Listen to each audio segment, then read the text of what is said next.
Norton, 11 years the senior of Gerry Cooney, 6'6" to 6'3", big height advantage. The weight is just about comparable. So is the reach and all the other measurements. Round one underway. Norton on the right, Cooney on the left. The tactics of Ken Norton in the early rounds will be interesting to say the least. Whether he decides to pace himself, whether he decides to go after the number one challenger. 10 rounds, 3 knockdown rule is in effect. The bell cannot save either man. A right hand buckled the knees of Norton by Gerry Cooney. First punch of the fight buckled Norton's knee. Left hand to the stomach, and another right hand to the side of the head of Norton, who stands on the ropes. Left hand to the heart by Cooney. Norton bangs away now at Cooney in Norton's corner. And another left hand scores it again. The legs of Norton wobble. Norton is hurt in his own corner. Cooney trying to measure him. Misses 2 uppercuts, but scores with combinations of left hands. Norton straight up. Norton is about to drop. Norton is on his knees and finally slumps to the corner. He is not going to get up from this. The fight is over in 54 seconds. And if there was ever any doubt as to the punching power of Gerry Cooney, Ray Leonard, I think that doubt was put to bed right here. Right. Cooney went out and did pretty much what I expected, but that was very dangerous when he was able to deliver 5, 6 blows, and the referee just stood there. I think the referee should have stopped the fight a lot sooner. Norton was almost in a position where he was unable to fall down. He was kind of in a lodged position in his own corner. His knees never did touch, and so Cooney, of course, doing the right thing by just continuing to punch, but I think you make a very good point in that Tony Perez may have considered stepping in a little bit sooner than he did. Norton was out on his feet. Norton is still on the floor in his own corner.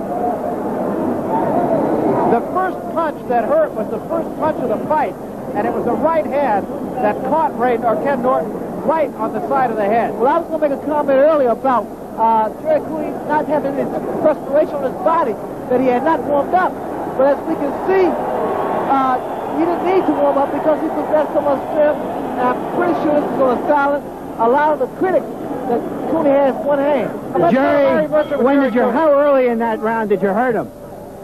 Well, I hit him with a straight right hand, and I saw him back up on the rope. So Victor told me to be cautious at all times, and if I see my openings to go in and work as planned. Victor was training for I don't know how long up in the Concord and New York here training, and told me the right thing. Do you feel in some way, Jerry, that the quickness of this fight, excuse me, robs you in some way? That people will say that Ken Norton just couldn't fight anymore. Doesn't matter to me anymore. I have my people here, my fans. We train hard. Mike Jones, Dennis Rappaport, Victor Valley, and myself. We just love it, that's all. As to the punching power of Gerry Cooney, Ray Leonard, I think that doubt was put to bed right here. Right. Cooney went out and did pretty much what I expected, but that was very dangerous when he was able to deliver 5, 6 blows, and the referee just stood there. I think the referee should have stopped the fight a lot sooner. Norton was almost in a position where he was unable to fall down. He was kind of in a lodged position in his own corner. His knees never did touch, and so Cooney, of course, doing the right thing by just continuing to punch, but I think silence a lot of the critics that Cooney has one hand. Jerry, how early in that round did you hurt him? Well, I hit him with a straight right hand, and I saw him back up on the rope. So Victor told me to be cautious at all times, and if I see my openings to go in and work as planned. Victor was training for I don't know how long up in the Concord and New York here training, and told me the right thing. Do you feel in some way, Jerry, that the quickness of... Norton, 11 years the senior of Gerry Cooney, 6'6" to 6'3", big height advantage. The weight is just about comparable. So is the reach and all the other measurements. Round one underway. Norton on the right, Cooney on the left. The tactics of Ken Norton in the early rounds will be interesting to say the least. Whether he decides to pace himself, whether he decides to go after the number one challenger.